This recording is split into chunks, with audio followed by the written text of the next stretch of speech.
Hello friends, வணக்கம். Welcome back to my channel. இன்றைக்கி நம்ம சேனலில் ரொம்ப முக்கியமான ஒரு டாபிக் தாங்க பார்க்க போகிறோம்.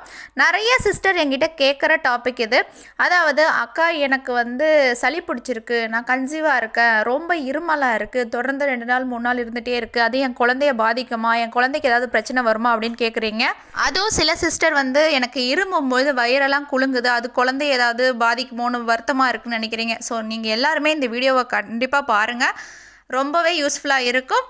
அதே மாதிரியே இது கூடவே நம்ம என்னென்ன டிப்ஸை ஃபாலோ பண்ணலான்னு பார்த்தீங்கன்னா, ஜலதோஷம் இல்லை இருமல் வராமல் இருக்க நம்ம எப்படி தடுக்கணும், இல்லை நமக்கு சளி பிடிச்சிருச்சு அதுக்கு ஹோம் ரெமெடிஸ் என்னென்ன பண்ணலாம், எப்போ நம்ம டாக்டரை பார்க்கணும் அப்படின்ற ஃபுல் டீட்டெயில் இந்த வீடியோவில் பார்க்க போகிறோங்க. வீடியோக்குள்ளே போகிறதுக்கு முன்னாடி ஒரு சின்ன வேண்டுகோள், நம்ம சேனலை ஃபஸ்ட் டைம் பார்க்குறீங்கன்னா ப்ளீஸ் சப்ஸ்கிரைப் பண்ணிக்கோங்க. நீங்கள் பண்ணுற லைக்கும் சப்ஸ்கிரைப் தான் என்னை மோட்டிவேட் பண்ணி இந்த மாதிரி யூஸ்ஃபுல்லான வீடியோஸ் போடுறதுக்கு தோணும். அதே மாதிரி உடனுக்குடன் உங்களுக்கு வரணும் அப்படின்னா பெல் ஐக்கானில் ஆல் என்ற ஆப்ஷனையும் கிளிக் பண்ணுங்கள். இப்போ வாங்க வீடியோக்குள்ளே போகலாம். முதல் கேள்வி, எனக்கு சளி பிடிச்சிச்சு, அது என் குழந்தைய பாதிக்குமா அப்படின்றதான். 100% உங்கள் குழந்தைய இது பாதிக்காதுங்க. கர்ப்ப காலத்தில் சளி பிடிக்கிறது ரொம்பவே சாதாரண விஷயங்க. எதனாலன்னு பார்த்தீங்கன்னா, கன்சீவாக இருக்கும்பொழுது உங்களுடைய நோய் எதிர்ப்பு சக்தி குறைய ஆரம்பிக்குமா, குறையும். இம்யூனிட்டி பவர் ரொம்பவே கம்மியாக இருக்கும். அந்த சமயத்தில் ஈஸியாக கோல்டு காஃப் எல்லாம் உங்களுக்கு வர 90% வாய்ப்பு இருக்குது. இதனால தான் உங்களுடைய கைனகாலஜிஸ்ட்டு ப்ரீநட்டல் விட்டமினை அதிகமாக கொடுப்பாங்க. இந்த விட்டமினில் சிங்க்கு, விட்டமின் சி அதிகமாக இருக்குது. விட்டமின் சி இருக்கிற எல்லாமே நம்மளோட நோய் எதிர்ப்பு சக்தியை அதிகரிக்கும், நம்மளுடைய இம்யூனிட்டி சிஸ்டத்தை பூஸ்ட் பண்ணி நம்மளுக்கு கோல்டு காஃப் வராமல் தடுக்குங்க. இதுக்காக தான் ப்ரீநட்டல் விட்டமின் சாப்பிட்ணுன்றது. உங்களுக்கு சளி பிடிச்சிச்சு அப்படின்னா, நீங்கள் ரொம்ப காஃப் பண்ணுறீங்க, தொடர்ந்து இருமிக்கிட்டே இருக்கீங்க, அது உங்கள் குழந்தைய பாதிக்குமான்னு பார்த்தீங்கன்னா கண்டிப்பாக பாதிக்காது. ஏன்னா எந்த ஒரு வெளியிலேருந்து எந்த ஒரு அதிர்வு வந்தாலும் அது உங்கள் குழந்தைய பாதிக்காத வண்ணம் தான் இயற்கையோட படைப்பிற்கு, கடவுள் அப்படி தான் படைச்சிருக்காங்க. ஸோ நீங்கள் எவ்வளோ தான் குலுங்கினாலும் வயிற்றில் இருக்கிற குழந்தை ரொம்பவே சேஃபாக இருக்கும். அந்த தண்ணியில் அழகாக அவங்க என்ஜாய் பண்ணிகிட்டு இருப்பாங்க. நீங்கள் அதை பற்றி கவலைப்பட வேண்டாம், குழந்தைய எந்த விதத்திலையும் பாதிக்காது. அடுத்து 2வது கேள்வி, எனக்கு சளி பிடிச்சிருச்சு, நான் என்ன பண்ணுறது அப்படின்னு தான். ஒன்றும் இல்லை, நீங்கள் ஹோம் ரெமடியை ட்ரை பண்ணுங்கள். நம்ம சேனல்லே 3 டாபிக் இருக்குது, 3 வீடியோஸ் போட்டிருக்கோம். அதை நான் லிங்க்கில் டிஸ்கிரிப்ஷனில் கொடுக்குறேன், போய் பாருங்கள்.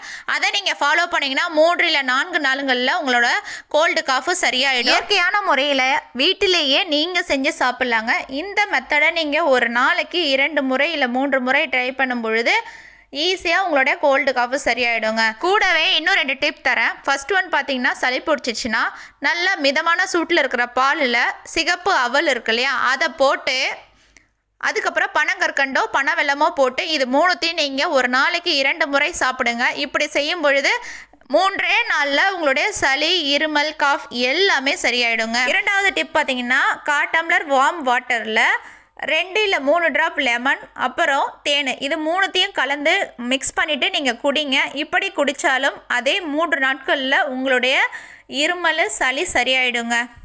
கூடவே நீங்கள் ஆவி பிடிக்கிறதுனால, ஸ்ட்ரீமிங் பண்ணுறதுனாலையும் சளி, இருமல் சீக்கிரமாக குணமாயிடும். 3வது டிப், எனக்கு சளி, இருமல் வரக்கூடாது, ஜலதோஷம் பிடிக்கக்கூடாதுன்னு நினைக்கிறவங்க இந்த டிப்பை ஃபாலோ பண்ணுங்கள். கண்டிப்பாக எல்லாருமே இதை ஃபாலோ பண்ணலாம். ஒன்று எப்பயுமே உங்கள் கையை வாஷ் பண்ணிக்கிட்டே இருக்கணுங்க. அடிக்கடி எங்கேயாவது வெளியில் போகிறீங்க இல்லை ஏதாவது தொடுறீங்க அப்படின்னாலும் உங்கள் கையை வாஷ் பண்ணிக்கிட்டே இருக்கணும். குறைந்தது 20 செகண்ட்ஸாவது நீங்கள் வாஷ் பண்ணணும். வாஷ் பண்ணவே முடியாதுன்ற சுச்சுவேஷனில் கண்டிப்பாக ஹேண்ட் சானிடைசர் யூஸ் பண்ணுங்கள். அப்போது உங்களுக்கு சளி, இருமல் வராது. எதனால் நம்ம இப்படி வாஷ் பண்ண சொல்கிறோன்னு பார்த்தீங்கன்னா, உங்கள் கைகளால் மட்டும்தான் சளி, இருமலை உண்டாக்கக்கூடிய அந்த வைரஸ் உங்கள் உடம்புக்குள்ளே போகுங்க. அது குறிப்பாக நம்மளுடைய கண், மூக்கு, வாய் வழியாக தான் இந்த வைரஸ் எல்லாம் போகும். ஸோ இது எப்படி போகுன்னு பார்த்தீங்கன்னா, நம்ம தொட்டிருப்போம், அது நம்மளுக்கு அறியாமலேயே நம்ம வாயிலெல்லாம் கை வைப்போம், இல்லை கண்ணில் ஏதாவது தூசி விழுந்துருன்னு துடைப்போம். அப்போது கையில் இருக்கிற அந்த வைரஸ் உள்ளே போயிட வாய்ப்பு இருக்குது. அதனால தான் எங்கே வெளியில் போனாலும் வீட்டுக்குள்ளே வந்ததுக்கப்புறம் கை வாஷ் பண்ணணும். அடிக்கடி உங்களுக்கு தோணும் பொழுதெல்லாம் எதையோ தொட்டுட்டோம், சரி வாஷ் பண்ணிட்டு வந்துடும் தோணும் பொழுது கண்டிப்பாக போய் ஹேண்ட் வாஷ் பண்ணிக்கோங்க. கைகளால் மட்டும்தான் சளி, இருமல் பிடிக்கும். 2வது டிப் என்னன்னு பார்த்தீங்கன்னா, கை கழுவாமல் உங்கள் ஃபேஸில் நீங்கள் டச் பண்ணாதீங்க, முகத்தில் நீங்கள் தொடவே தொடாதீங்க.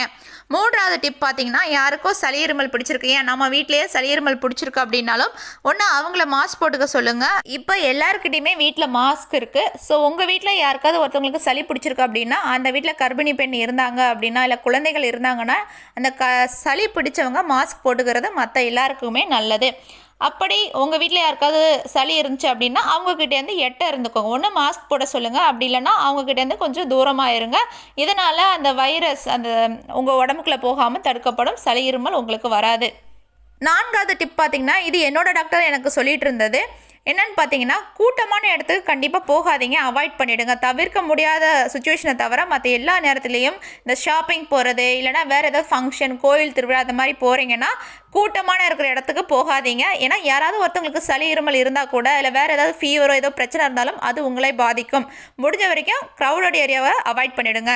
4வது எல்லாருக்கும் வரக்கூடிய முக்கியமான கேள்வி பார்த்தீங்கன்னா, எனக்கு சளி பிடிச்சிச்சுன்னா நான் டாக்டரை பார்க்கலாமா அப்படின்றது தான்.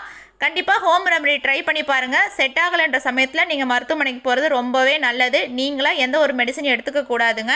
எந்த கண்டிஷன்லாம் நீங்கள் டாக்டரை போய் பார்க்கணுன்னு பார்த்தீங்கன்னா, ஃபஸ்ட்டு கண்டிஷன் உங்களுக்கு ரொம்ப ஜுரம் அடிக்குது, 100 டிகிரிக்கு மேலே 100 ஃபாரன்ஹீட்டுக்கு மேலே போயிடுச்சு அப்படின்னா கண்டிப்பாக மருத்துவருக்கு போய் பாருங்கள். 2வது பார்த்தீங்கன்னா, ஏதோ டிஃப்ரெண்ட்டான அன்யூஷுவலான சிம்டம்ஸ் இருக்குது அப்படின்னாலும் நீங்கள் மருத்துவரை பார்க்கணும். 3வது பார்த்தீங்கன்னா, நம்ம சொன்ன கோல்டு காஃபெல்லாம் 3-4 டேஸ் மேக்ஸிமம் 1 வீக்கில் சரியாயிடும்.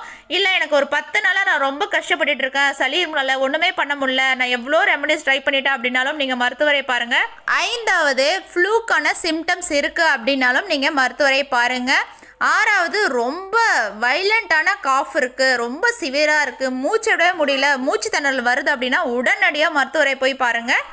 இந்த 5 சிம்டம்ஸும் இருந்துச்சு அப்படின்னா தாமதிக்காமல் மருத்துவரை பார்க்குறது ரொம்பவே நல்லது உங்களுக்கும் உங்கள் குழந்தைக்கும். ஓகே ஃப்ரெண்ட்ஸ், இந்த வீடியோ தர முடியுது. இந்த வீடியோவில் உங்களுக்கான எல்லா சந்தேகங்களும் தீர்ந்திருக்குன்னு நம்புகிறேன். வேறு ஒரு யூஸ்ஃபுல்லான இன்ட்ரெஸ்டான வீடியோட மீண்டும் சந்திக்கிறேன். பாய், தேங்க்யூ.